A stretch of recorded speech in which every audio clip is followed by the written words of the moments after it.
everyone. Am I audible? Yes, you are audible. Okay. I'm sorry if there is a background noise. I will try to speak as loud as possible.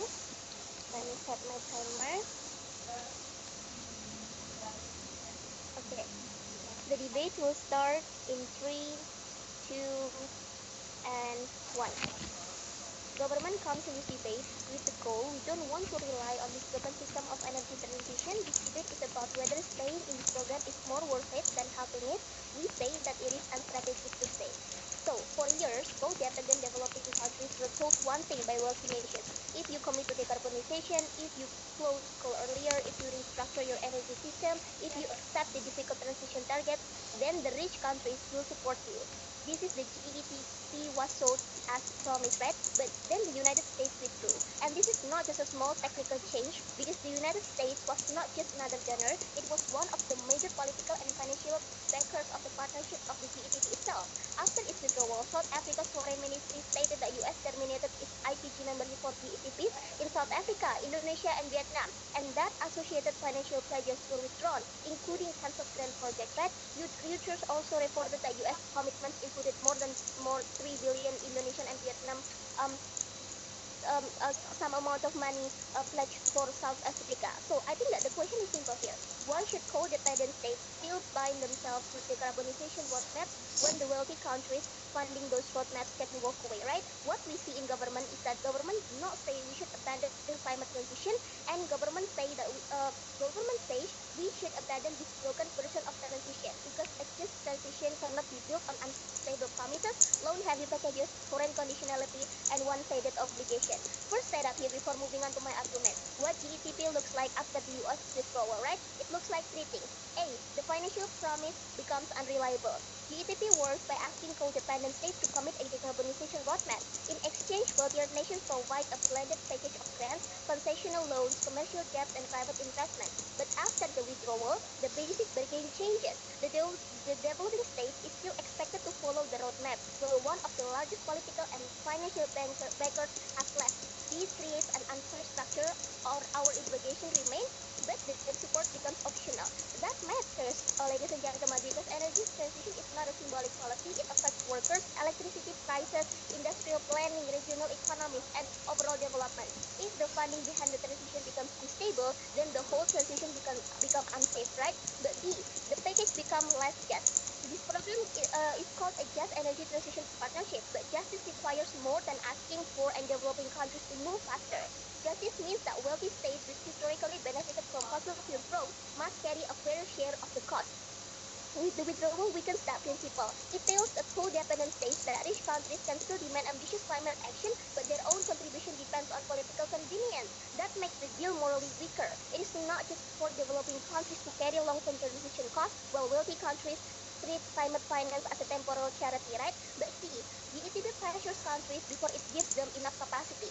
They ask recipient states to commit first, like for example, cut emission, reform energy planning, retiring coal earlier, attract private investment, but the actual funding is often slower, more complex, and less certain than political promise. This is dangerous because the state must manage real consequences at home before receiving full support from abroad. Workers become anxious, coal regions face uncertainty. After the US withdrawal, this becomes worse, right? Because the state is asked to continue the transition under a financial structure that is no longer matches the original promise. This is why we should halt participation.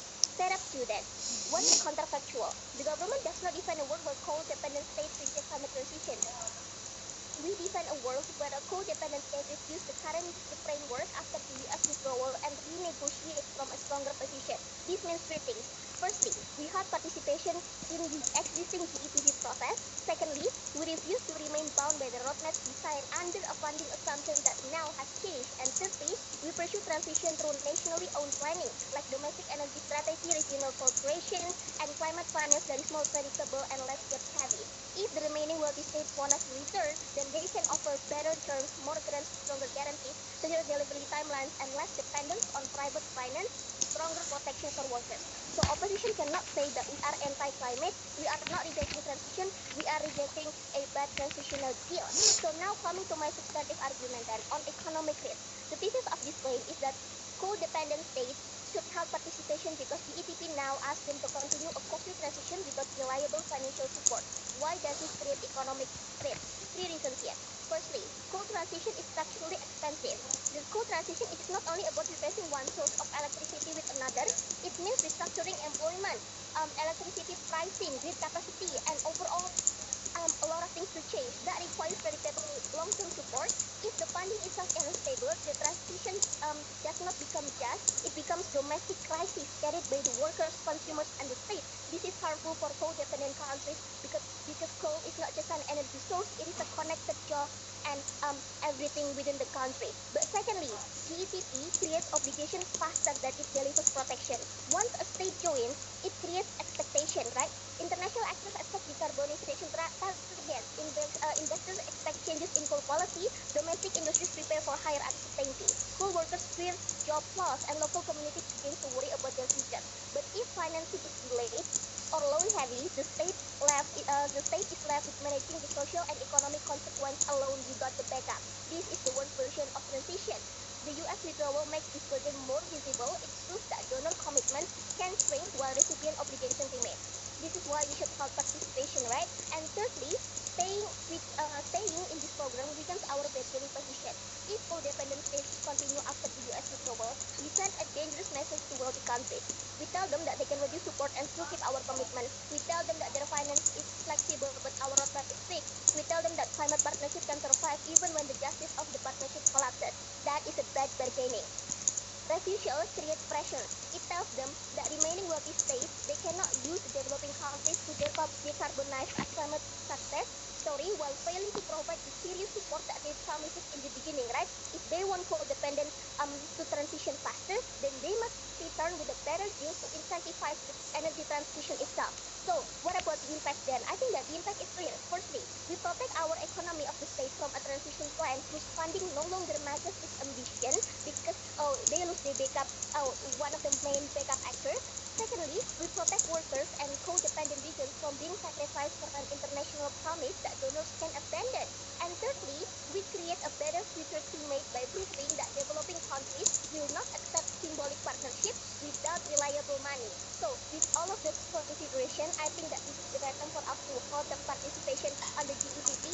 Therefore, halting participation is economically necessary for co-dependent states. Very proud to propose. Thank you. Okay, thank you, Prime Minister, for that speech. Now, to open the case coming from opposition, calling Leader of Opposition. Here. Hello, am I audible? Yes, you are audible. Okay, so for the purposes, just unmute your mic or just raise your hand just to be audible or for me to see you. If I do ignore your POI, then that means I didn't accept your POI. Let me just set up my timer.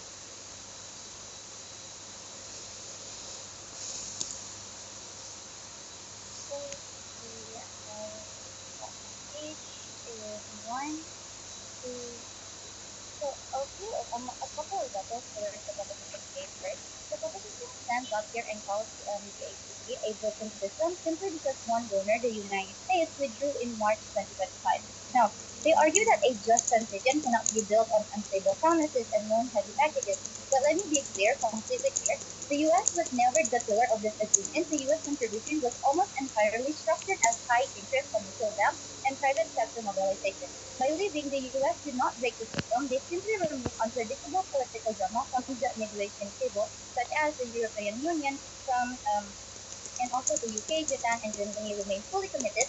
So these nations are legally bound by their own domestic laws to fund global decarbonization. So run away from billions of dollars in remaining will interest European and Japanese public capital just because one reliable actor walked out is not statistic, it is a reckless overreaction.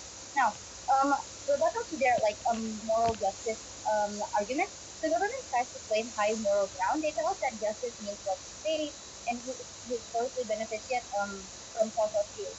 To carry the burden, and that is morally unfair for developing nations to carry long-term transition debt.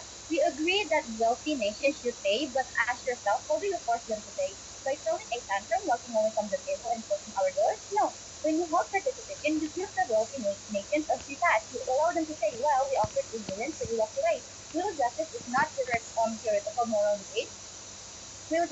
forcing European and Japanese wealth to fund our local workers, returning hubs, stabilizing our national grid, and buy out our legacy coal data and holding them to the ground. Now, for the urgency here, to see why we need to say, we must look at the core problem that coal-dependent developing countries face right now. Our countries are trapped because our power grids are locked into long-term expensive coal contracts. At the same time, global banks have completely stopped giving out money to finance or repair anything related to coal in the first place. Now, our coal plants are breaking down, our state coal companies are drowning in debt, and we don't have the money to build a renewable energy plant on our own. This creates two immediate crises. One, the human and social crisis. Air pollution is driving up healthcare costs. Our power grids are getting weaker, and coal regions are losing business. We simply do not have the cash in our national budget to buy out this multi-million dollar coal contract by ourselves. Second, the threat of global price taxes. Our main trading partners like the EU are putting massive carbon taxes on imports. If we keep using dirty coal power, our products will become too expensive for the global market, and our export business will collapse overnight. The fourth problem here is simple. We cannot afford to keep using coal, but we cannot afford to switch to green energy alone. JPP is our only realistic escape hatch from this trap. In a way, just because the US left does not fix our problem. It slams the door shut, lock us inside a failing system, and guarantees our economic collapse. The current status quo in this situation is not empty without the US. The international partner group still includes the European Union, UK, Japan, Germany, France, yada yada. So trillions of dollars from European and Japanese green funds are legally forced by their own home laws to invest in global clean energy. The system is already ready. The remaining partners want to prove that it will meet without the US, and the plan is already active. Our ultimate goal here is to protect economic stability and long-term sustainability of developing nations themselves. We want to protect our credit scores, save our workers' jobs, prevent blackouts, and build a future-proof green grid that can provide future finance, successes, and economic shift. Our plan of is to win this debate. Opposition must prove two things, which is staying in the GIP is the only realistic way to fix our energy crisis and protect our stability and sustainability without US. Two, helping our participation will cause chaos, leading to lost investment, mass unemployment, and industry failure. Now, let me just go on to character index and character. The recipient states such as Indonesia, South Africa, yada yada, sustainable after year, these countries are the most at risk because they rely on coal for cheap output, but their plants are old and bleeding money. They cannot afford to. They desperately need low interest rate loans to stay economically stable. Second, the remaining partners, the EU and Japan and itself, they need this work for Europe. Going green is a strict domestic law, so if they don't help other countries clean up their supply chain, their other companies suffer. For Japan, funding green tech in places like Southeast Asia helps them to keep strong economic ties in the region. Third, the United States. Firmly unstable and focusing only on themselves, they are an unreliable partner, so their departure actually clears the air, removing the unpredictable political drama of the negotiation. Now, the foreign proposition topic is this. Question 1, does the US even make coal any cheaper or safer as a long-term asset? No.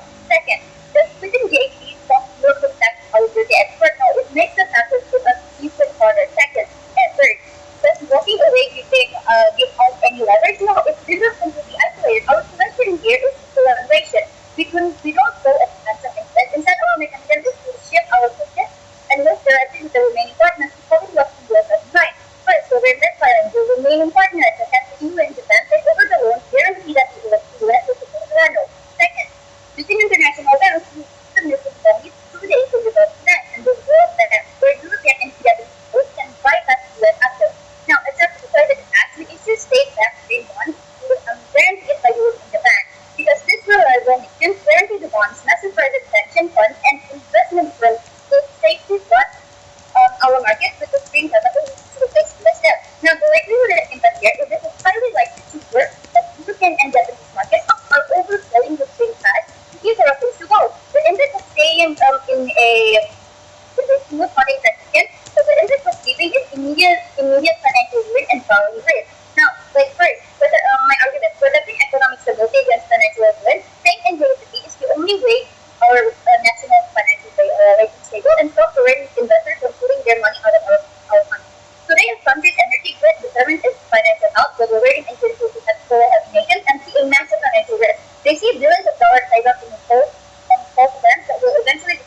change in the GHG acts as a source of fuel. It signals global market that our position is organized, stable, and backed by major powers. Now, the major global banks have now planned raising money to build our big without the GHG framework to register.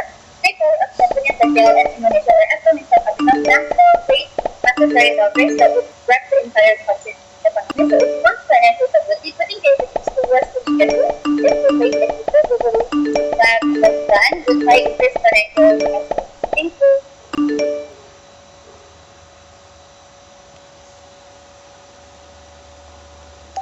Okay, thank you, Leader of Opposition, for that speech. To continue the case coming from proposition calling the Deputy Prime Minister. Here.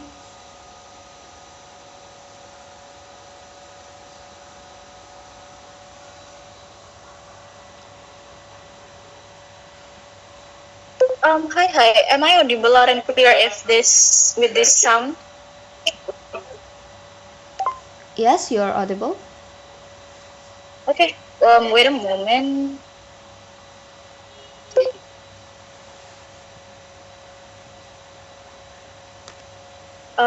PI preference just unmute. Okay. I'm so sorry for interrupting, but I'm wondering if Batman and the Backbone, if you all share the same device for this debate. Yes, we are. We in one device. Oh, okay. Because previously the LO speech is kind of muffled.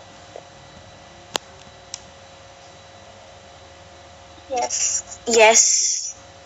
But currently you're audible. Yeah,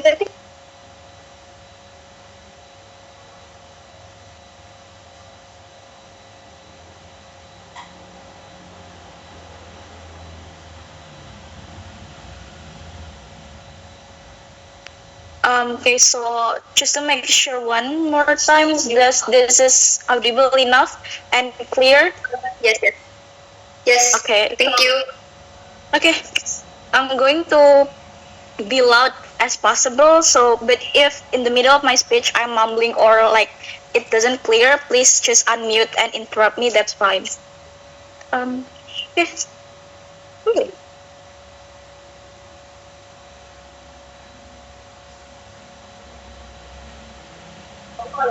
Going to start. Going to start in 3.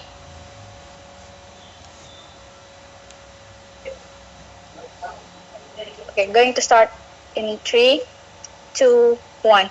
If opposition always questioning about how this kind of the coal-dependent countries are going to survive with a limited budget and so on, under their side of the house, they also need to prove why with this kind of US withdrawal from the program means there are a significant reducings from the funding of the programs and such to those kind of coal-dependent countries. Why under the side of the house, those countries will going to still have the same amount of help that they need to have in the decarbonization effort and such, because we believe that it is going to be really hard for them to guarantee how other big nations, for example, or other big countries that going to back up those kind of a big amount of funding that also equals like the US effort in this kind of programs in itself, right? It's going to be less likely because also it's going to affected by the geopolitical of the world in itself, right? So it's going to be really hard for you to guarantee that. And under government, we're going to prove why halting the participation within these programs will going to be a more strategic way for you to have this kind of energy transition or even the survivability of those kind of coal-dependent country in itself. But several things to begin with before coming to arguments. Firstly, talking about how the JITP's programs was actually initiated by the developed country that already have many privilege to not depend to coal. Hence, these program stability and the offer from those kind of privileged country are the requirement on why coal-dependent countries should agree on the program being controlled within the energy transitions and how the economic exchange going to looks like. How to this program in this kind of period of withdrawal of US will manifest it into what things? A, coal-dependent countries also have the bargaining power in contributing to the program and should not be overly controlled only because of their dependency on coal. B, it's going to send a nuance that the program right now is not a stable program enough for those kind of dependent countries to rely on fully, and create an urgency to those kind of countries need to work more on the discussion of the program, make the progress benefiting both party and such. It will going to create and also be a prerequisite to a better evaluation of the program anyway by halting of this kind of country participation. But even if halting we're going to mean that coal-dependent countries are going to fully withdraw and do not have this kind of progress, that's totally fine, and will not directly means that those countries will stop the energy transitions effort, as in they still able to work it out based on their own country capacity, for example, or looking for other regional international agreement to help them and so on. But if opposition say that the matter of energy transition is that urgent, so we believe that other agreement or those kind of countries, for example, will also exist to accommodate the mining transition of this country anyway and such. But with another kind of bargaining powers, bargaining discussions that equal. But two, talking about funding that these dependent countries are that limited, like what opposition said, for example, it is also happens under oppositions where their programs are unstable and cannot funding much as before US withdrawal. To win, opposition need to prove why the likelihood on program ability to keep funding them and help the decarbonization effort like the same of their initial plan, even without limited budget that reduced significantly because of the US withdrawal. Even if under our side, no one will going to back up this country, we believe that it is even works better if countries halting this participation, because A, countries can adapt to the energy transition effort, the decarbonization effort fit into their budget of the country, even if it is going to be slow and having a long progress, that is going to be fine, because energy transitions, we believe, it will never an easy transition and a swift effort to begin with, so it is actually totally fine. But B, if the worst case scenario are these kind of countries cannot do the energy transition at all, that's going to be really fine. It means that the coal usage within the country is going to be more important than the energy transition to have the stability of the country. They depend their economic conditions of the coal, for example, and so on. Energy transition effort can be done by other countries that are more privileged than these coal-dependent countries that not depending on coal anymore and such, and it's going to be their responsibility anyway. But coming to contributions, and also it's going to respond toward opposition cases. Talking about how the halting participation will going to create a better energy transition from the coal-dependent country and give them the better alternative. One, halting JETP make transitions more realistic because coal-dependent developing countries need transition standard based on their own national conditions. Energy transition will only succeed if each developing country can decide their own pace, sequencing, and priority of the transitions based on its own economy, energy system, workers, and even the development needs of the country in itself, right? Why, in a comparison, the transition is going to be better when developing countries use their own standard? Three things. One, different countries have different levels of coal dependence. JTP treats coal-dependent states as if they can follow similar decarbonization logic. For example, like setting several standards, targets, cap emissions, retire coal, and expand renewables and such. But coal-dependent country is not the same everywhere. In one country, coal may be only a major electricity source. In another, coal may be tied to mining jobs, export revenue, and so on. That means that the cost of transition is really different for country. Country with less coal dependence can move faster. A country where coal support employment, regional income, and industrial growth need a slower and more protected transitions. This is why domestic standards are going to be better under our side. They allow each country to ask which coal plants that be retired first, for example, which regions that need more protections, which industry needs stable power, and so on. JTP problems is that it begins from the climate target that's set by the privileged country. Government's model begins from the national capacity that is going to make the transition safer and more durable for the country. B, different countries have different fiscal and technical capacity of the economic things.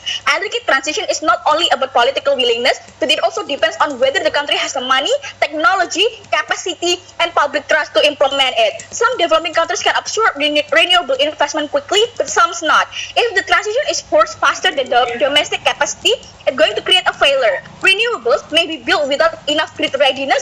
Coal may be retired before the replacement power is stable within the country. Government going to avoid this because under national standard, the state can sequence transition properly based on their pace, build the capacity first, protect vulnerable groups, then accelerate the coal reduction. This is going to be better than accepting the externality design internationally, but collapse domestically with this kind of even the reducements of the US withdrawal. But lastly, different countries have different development priorities too. Developing countries are not only trying to reduce the emissions, they are also trying to industrialize, reduce poverty, expand electricity and such. This does not mean they reject the climate actions, but it means that climate action must be integrated with the development of the country in itself. Citizens are more likely to support the transition within the country when they see it as a part of national development, not as a foreign condition that attached to uncertain finance proud to be government. Thank you.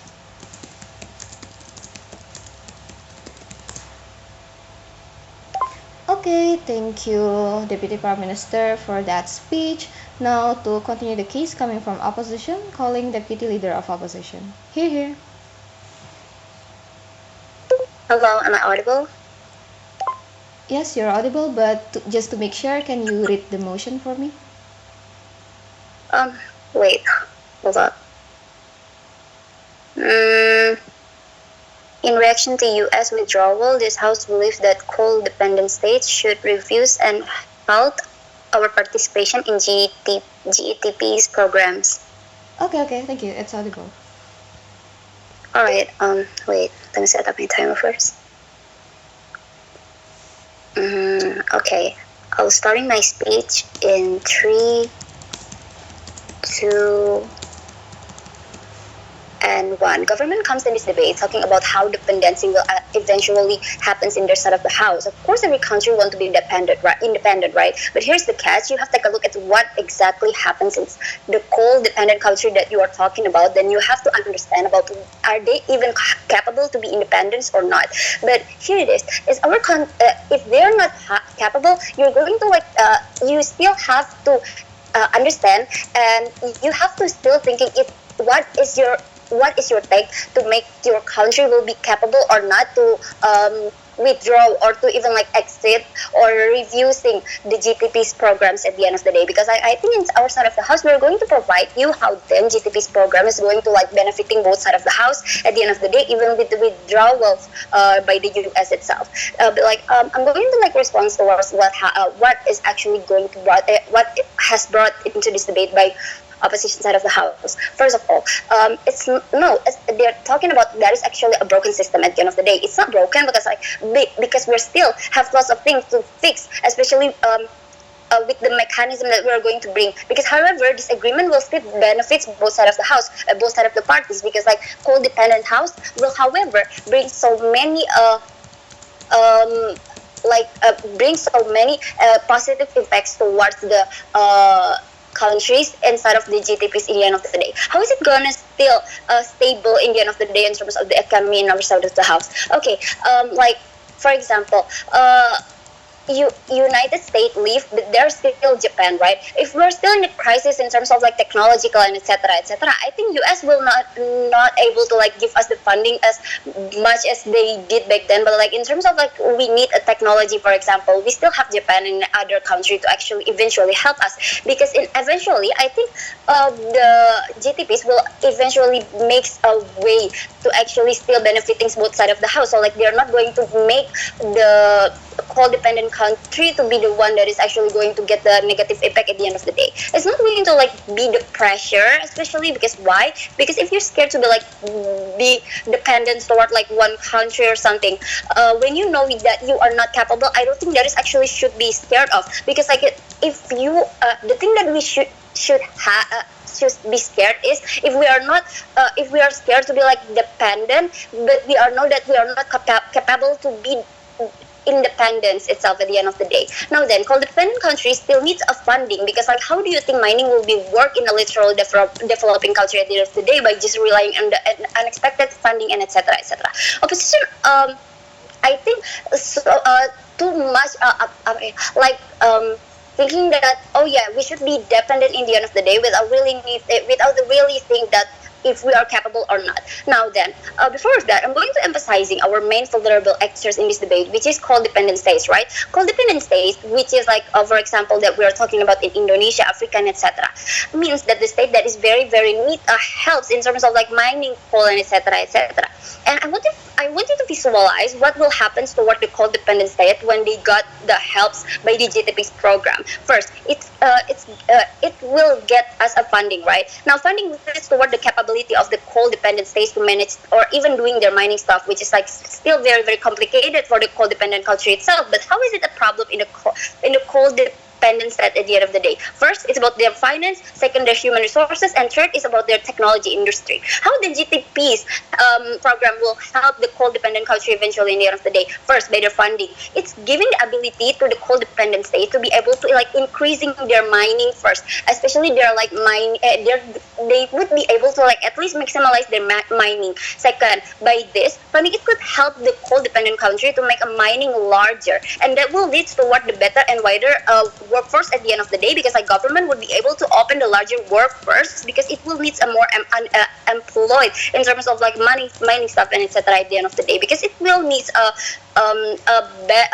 large of like human resources, and it's going to like affecting the economical flow in that country eventually. But how then the co-dependent country not refusing or like exit GTPs will affect both sides of the party? First, the co-dependent country, we know that this country still needs help, right, in mining stuff, especially in terms of like funding. Why is it funding by GTPs is actually important for the co-dependent country? Because like by existing this project, I don't think like we're gonna by existing this project, I don't think we are going to like having a relation within each country, especially because it could lead to what the international relations do, right, between one country and another. Now then, by the receiver joining this project, it will also make a relation between like the giver and also the receiver inside of the GTP's project at the end of the day. Second, to the GTP's funder, funder states such as UK and etc., it would eventually affecting them too, such as the carbonization, etc., etc. It's alongside with their interest as well, because like how then this agreement wanting GTPs to work out, because like this project, and first they're gonna get like, for example, the private investment, right, and the mining product or the result that will be given like from the coal-dependent country that help eventually towards the GTP's related countries at the end of the day. I think we are very naive if we are going to like try to be independent in this economy, especially in the like whole developing country. Well, we know them well that we are practically still developing. We are co-dependent, and we know that we've been still needing help in terms of like mining. But just notice that by refusing, especially by even exit the project, it as a receiver, I think it would bring toward the worst scenario at the end of the day eventually. Because like imagine you aren't ready to do something without you even like ready, for example, in like terms of like financial, for example, it would lead toward the inability to like distribute or even do mining in your countries as well, because like they get help financially, meanwhile they could have potential in terms of like mining because they are coal-dependent countries, right? Now they cannot really maximize their mining industry. It could lead toward their reduce their economical flows in the end of the day. Now my argumentation, first, coal-dependent countries will not be able to like maximize their mining industries at the end of the day. In terms of like doing mining and using the potential of coals in each country, especially the coal-dependent country, it will not be able to like they cannot really fully distribute it. They cannot fully making it as like a potential as possible. We don't understand how the opposition could say that there are lots of country that has more privilege to do this agreement, meanwhile this agreement benefiting wealthy country that to the coal-dependent country, and that is actually the point of the agreement from the very beginning. Now then, in terms of like workforce that I was already talking about, it could actually help the country to actually having a larger workforce at the end of the day. Second, mining and also coal product needed by every country, including GTP's fund, having like an agreement with them. I think eventually it would lead toward like, because of their agreement they could also get lots of benefits in terms of like mining as well, and because of that we are proud to oppose. Thank you. Okay, thank you, Deputy Leader of Opposition, for that speech. Now to continue the case coming from Proposition, calling Proposition Whip. Here.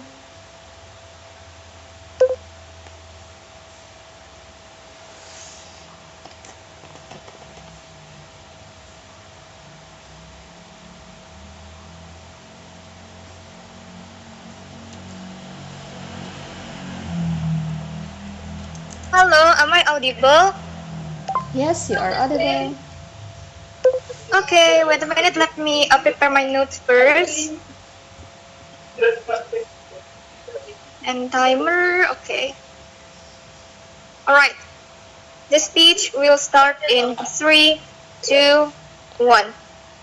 I think my first and second speaker already told you that GETP sold a promise to coal-dependent developing countries. So if you commit to the agenda, then the rich world will support you. But US here is one of the donor, yes, but it's not just a mere country that donate to GETP.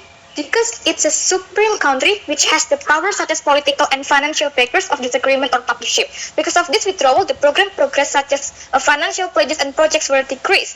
So our questions is here. Why should coal-dependent states still pin themselves to the decarbonization roadmaps when the wealthy countries funding those roadmaps can walk away? Therefore, we are not debating whether we should do climate transition or not, but we are debating on whether staying in this broken program is worth it or not. Because coal-dependent countries are still developing, and the question is it worth it to risk our situation as coal-dependent countries to stay in a program where the biggest factor or donor, like the US for example, can withdraw anytime they want? And you never can build a transition under unstable promises like loan-heavy packages and one-sided obligation, right? That's why we are debating on why is it worth it to stay, or why is it better to let go of this program, or just postpone this postpone for a certain amount of time from this program until it is well evaluated, until it is stable. So basically here, you are being told to continue the roadmap where the funding is being lessened, while the roadmap is already planned. It is fixed with certain amount of funding that can support the whole roadmap with fixed budget estimate. Example, they give you a plan that will go in 5 years and the budget is fixed for 5 years. But then because US withdraw, then the funding withdraw too. So basically you are being forced to continue the roadmap with less funding while you as coal-dependent country is still developing. But you reach the workers also industry, right? So what are the clashes here? First class, how we assess climate transition. Several claim here. First, we are going to compromise with a broken program that can be easily driven by political influence. If a supreme country such as the US can withdraw easily, they can violate the agreement easily. So how about the other country that can actually withdraw because they think that the program is not worth it anymore and then leave? I think it is very risky because you are not working alone in this as a country, but you are with all of your industries, workers, even your people that will be impacted. So why actually the US withdrew from this program is because of the problem within Trump's governmental internal funding, right? So I think being too dependent on these global countries is very risky because you're also dealing with the geopolitics as global politics is changing so fast. Moreover, with a lot of conflict that include US, such as Iran and US war, so opposition must guarantee that other countries can back up those big amount of money. 2, we will develop our own transition. This is going to be good in 2 things. A, as a warning to this program, we warn the program if they want us to compromise with them, they must ensure their own stability. They must stay stable with their agreement and progresses so we can ensure that our economy and industry sectors will not be at risk. So if they finally evaluate it, they become stable, then we can come back to the program. Remember that we just refuse and halt, meaning it's just a temporary or permanent stop in movement, progress or action. So meaning you can back again once it's stable. But B, you can build your own climate transition, right? The use of coal is different from each country. It depends on how much people in this country and coal frequency use and even the demographic as well. While this program generalizes the roadmap, meaning if you use a small amount of coal base, then you don't need a massive transition, but you have to follow the roadmap, right? You can adjust your own roadmap based on your own need if you do the climate transition by yourself. Yes, it's going to be slow, but at least we are not depending on other countries and we can adjust our own roadmap with our nation development priorities. But I think the Western standard is not the only standard of climate transition, right? There are another way of transition. US tell us that GETP is not the only way for energy transition because US internal fiscal policy decided to allocate their spending, not spending it on this program. So meaning there is a mismatch in this program or problem within it that can be further improved. That's why it still can be negotiated. That's why government doesn't need to worry because even this program is not that stable. That's why no need to worry to start with yourself. The program is US The problem is US withdraw from this, meaning there is something ineffective with the program. That's why you still can build your own transition with your own standard and developing priority. But thirdly, they claim that they still need the funding for the transition from other countries. Yes, that's true. But are you sure that you can rely on that unstable program which may even a supreme country opt out from it? So it is clear that there is something that needs to be evaluated, and we as coal-dependent country to be at least with this program. But if you are so vulnerable and you really need that help from the other rich countries, that's not true. Because the depiction of vulnerability is based on developed countries' perspective. You can adjust with your own need and agenda. You can adjust it with your own priorities and such. That's why it's okay to go slow as long as you can contribute to the climate transition just like as you wish, while you stay in a broken program that is not promising enough from you. But by holding it, we'll create a more bargaining power and able to send an urgency for developed countries to evaluate the programs. Therefore, be proud to propose. Thank you. Okay, thank you, Proposition Whip, for that speech. Now to continue the case coming from opposition, calling Opposition Whip. Here. Hi, am I audible? Yes, you're audible.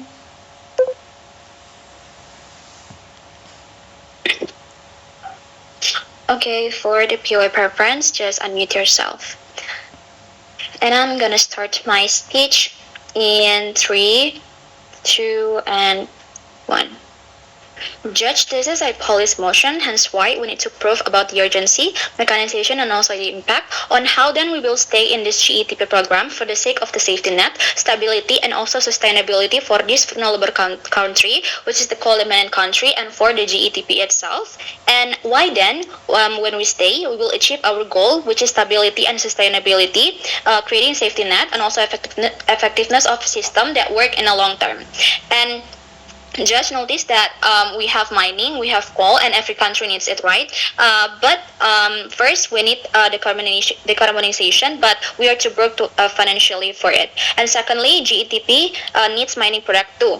Hence why I think it's benefiting both, and also staying is the best option in here.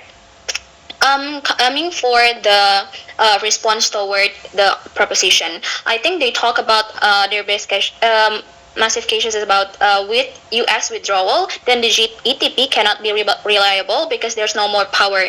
I think while the US exit reduces the overall financial pool, then it does not leave the funds powerless. I think the majority of actual low interest funding and green tech always come from the Europe and also Japan, who are still legally bound to the framework at the end of the day. While leaving the agreement out of panic means throwing away those remaining billions from like cities from Berlin and also Tokyo, leaving our economies completely isolated and also broke. Also notice that the tools that using in the US, most of them are like from the EU, and also they are imported from there. So even with the US withdrawal, then I think the impact is not really significant at the end of the day.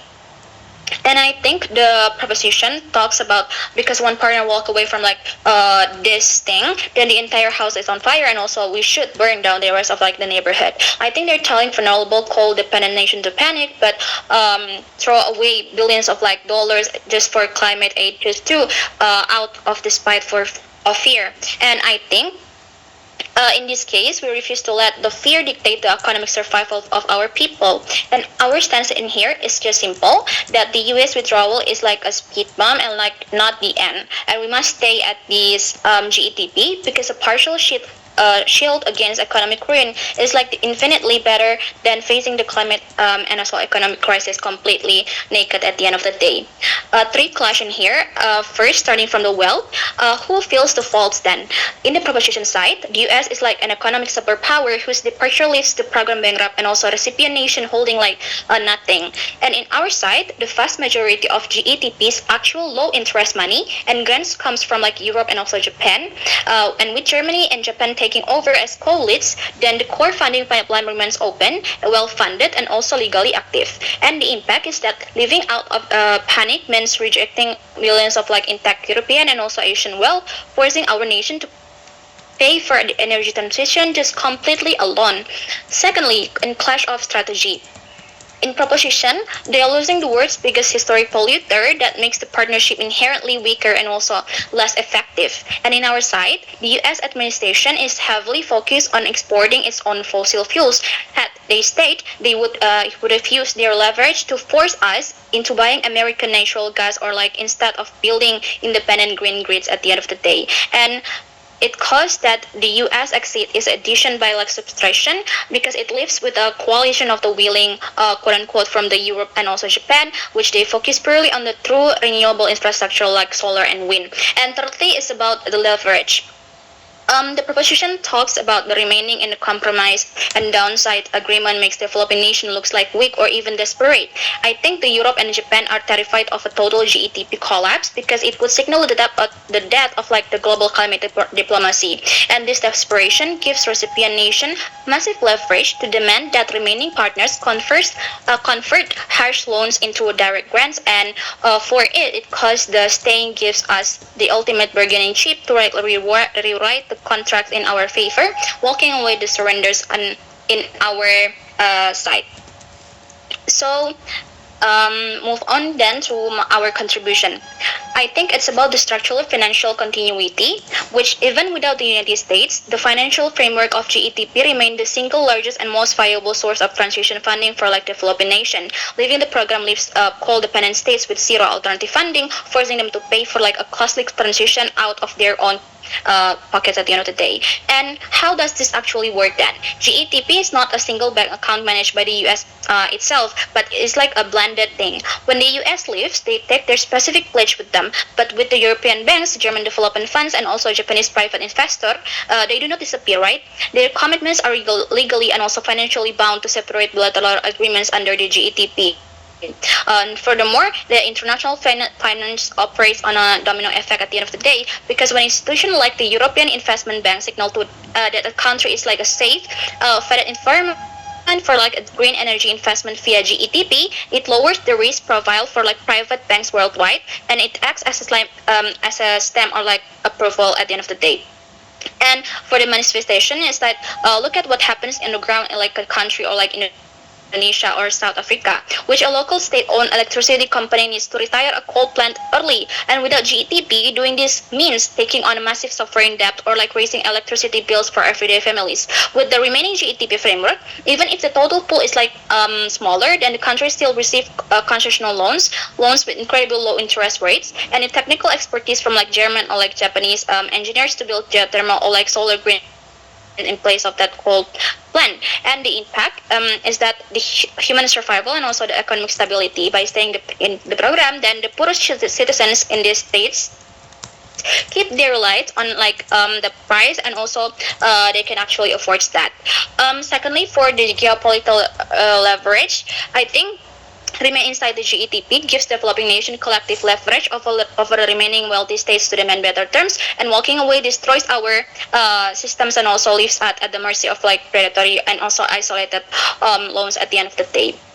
Weighing and also likelihood in here, I think the proposition entire case just rests on like short-sighted idea that if a partnership isn't perfect, then it's better to have no partnership at all. But I think that's not gonna work well, and I think it is more exclusive in our side of the house if we stay in this GETP program, because at the end of the day we will get the symbiosis mutualism case, which we help them, and also they help the developing countries itself for the sake of the sustainability, effectiveness, and also the stability. Thank you.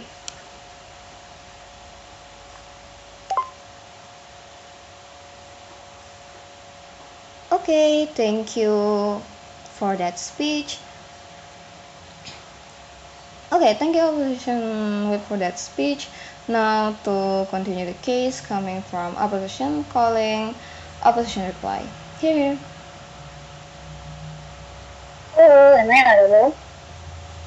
Can you read the motion for me? Oh, wait. I think that it's because I'm using my headphones again.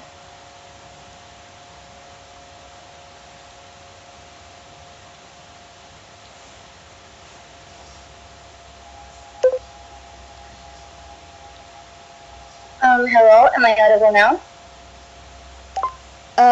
You can try to read the motion first. I want to check. Oh, okay. In reaction to U.S. withdrawal, this House believes that all dependent states should refuse and halt our participation in JTP's programs. Okay, I think it's clear enough. You may continue. Okay, I will start my speech. 1, 2, 3. So the proposition has given you a case based on purely on emotional frustration, a temper tantrum that advocates for walking away from billions of dollars just to make a political point. The opposition, conversely, has consistently provided a case anchored in strategic realism and mutual economic dependency and systematic survival. As our second speaker clearly established, this debate is first and foremost about decarbonization and mitigating greenhouse gases and for coal-dependent nations. Our third speaker then provided the ultimate matters for victory in this round, which is safety net, stability, and sustainability. To win this final reply, I will wait the competing vote against the critical pillar, which is the likelihood here is that the proposition's entire case hinges on a fantasy. Proposition's entire case hinges on fantasy scenarios with an incredibly low likelihood of success. They ask you to believe that if a broke developing nation walks away, global markets will stop, rich states will feel guilty, and then they will return to offer a perfect deal. Let us look at what is actually likely to happen based on the real-world incentive proven by our branch. First, the proposition's role, high likelihood of ruin. If you walk away, the global expectations to decarbonize does not disappear. It necessarily carbon penalties like the use of CBM stay active, global banks continue their bans on coal financing, and the most likely result is that we are left completely isolated, stranded with an unfinanceable energy grid. In our world, it's much more of a likelihood of interdependent success. Our second speaker demonstrated that every single country, including JTP, funders desperately need our mining and wood products because the global north cannot achieve their own green tech revolutions without our raw materials, so they will never allow a gap to exist in the first place, nor will they design a system that fails to benefit both sides. The likelihood of success, stable partnership is near absolute only when we stay at the table where our resource leverage actually matters. Second, actors, interests, and impacts are companies and workers, right? So the main actors, domestic mining and energy companies, under the opposition, our second speaker correctly noted that coal-dependent countries cannot maximize the mining industries if they lack funding. If we quit JTP, our local mining operations lose the capital requirement to upgrade grids and transition efficiently. Our exports become uncompetitive due to international carbon taxes, causing multinational buyers to flee to greener regional competitors. And under opposition on our side, we recognize that we need decarbonizing, but we are simply too broke financially to do it all. JTP provides the essential care for greenhouse gases that our national budget cannot afford. By staying, our companies secure the subsidized funding to modernize, keep our factories open, and maximize our mineral trade in a green global market. Now, for the one more vulnerable and workers and communities under proposition, if we abandon the transition framework, global market forces will eventually collapse our coal sectors chaotically without an organized framework. Mining towns will turn into economic wastelands overnight, and developing states left the national budget to absorb that economic shock. And as our third speaker beautifully argued, that we stay to secure the safety net, JTP explicitly walks in the foreign capitals to build new logical green industries and set up vocational retraining hubs before a single mine that closes. We protect our people from discrimination by forcing the global north to fund our community safety nets. Now, the burden of proof of the proposition completely failed the burden of proof because they failed to show any structural mechanism explaining how an isolated financially broke nation can successfully force renegation from outside the room. The opposition proved that we staying in the only realistic way to achieve the decarbonization. We demonstrate that since we are too financially broke to clean up our own sector, the mutual benefit of trading our mining resources for Western trading capital is our only viable escape hatch. And we prove that sustaining secure stability and sustainability, as our third speaker proved, maintaining our seat at the table is the unique path to protect our national credit score, stabilizing our energy grid, and guarantee long-term industrial. And our mechanism is inherently better. Instead of throwing away leverage, we stay inside the room, use the U.S. exit as immediate leverage to demand that the remaining partners convert high-interest commercial debt into grant-heavy packages, retain the funds through international banks like ADB, and World Bank to keep them on the flow for me. Thank you.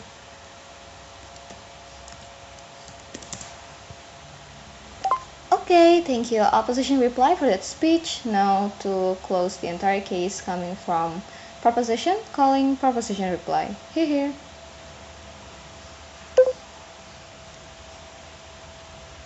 Hi, is this audible and clear enough? Yes, it's audible and clear enough. Okay, trying to be loud as possible. Just let me know if the background noise is kind of disturbing my speech. Just interrupt me. Going to start in 3, 2, 1.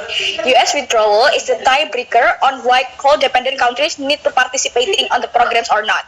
Debate burden is then to prove which one that bring more benefit and within the interest of the coal-dependent countries in terms of either energy transition or the economic issues of the country in itself, right? What opposition bring in this debate is two things mainly. One, talking about the developing countries that still need the help of funding. If not have the funding, you cannot survive and do the energy transition, or even harming your the country's economic things and such. Or two, participating in this program is part of better international relationship for developing countries that they want to achieve in oppositions. But several things that also still lacking under opposition that makes their own claim cannot fly within this debate, and how the government already responds to those kind of things.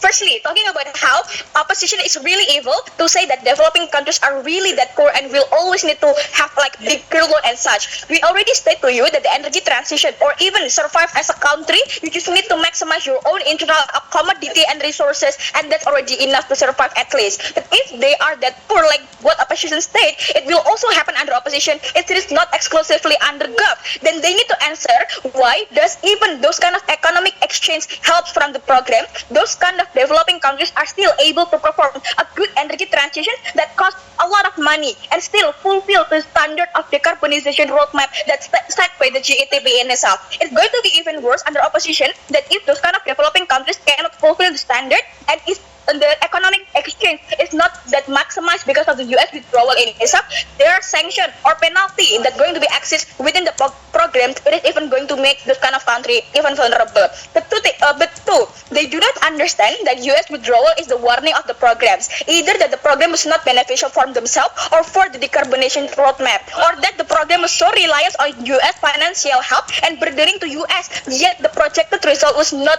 worth the sacrifications of this kind of US. Then at the moment US withdraw, all of the projected promises, financial exchange will going to reduce significantly. To win, opposition needs the analysis on why this program still have enough money and not to rely on US withdrawal. You cannot simply say that the changes is not significantly, since the context states to you that it reduced the scope significantly of the programs. What does it manifest to? A, the amount of countries that can be helped is going to be lesser. B, the helps were not maximum like before. As if opposition try to argue that Japan, EU, European Union and such were going to steal the main actor on low interest loan, for example, and such. It may be true, but they never also explaining the other economic benefit that it is not accommodated by those kind of countries, and that will be reduced based on this kind of US withdrawal. Only relying on one lower interest, for example, as the main program of this JATP would not strategic, since each foreign dependent countries will also have different needs or interest in the economic benefit exchange. Some countries may do not need the lower interest loan and such, some need, and it's not going to be strategic. But lastly, opposition do not listen to our counterfactual about one, having relationship to other countries outside the program. Two, that it's going to be more strategic if this relationship will not going to be controlled by the many countries' interests because they have in the same program. Or two, halting participation will going to even create better bargaining power for these developing countries within the program. It is going to urge the countries to evaluate the program and benefiting all parties. Exactly when when opposition said that those developed countries are still in need with those kind of developing countries, by halting the participations, there are a bigger incentive on evaluations to ensure the countries does not permanently withdraw from the programs. When you do not withdraw like in opposition side, what happened is those kind of developed countries will just feel like, the programs, the GTP was so fine and no need much to fix, and they continue the program even without the same amount of money that they promised to those kind of developing countries and such. We already explained to you how the process and the strategic alternative on the energy transition and also the accommodation of developing countries' survivability, hence we win the debate. Thank you. Okay, thank you. Proposition reply for that speech. That marks the end of the debate. And yeah, since it's still an open round, so you guys can wait here as I and Samantha will deliberate for the decision, yeah?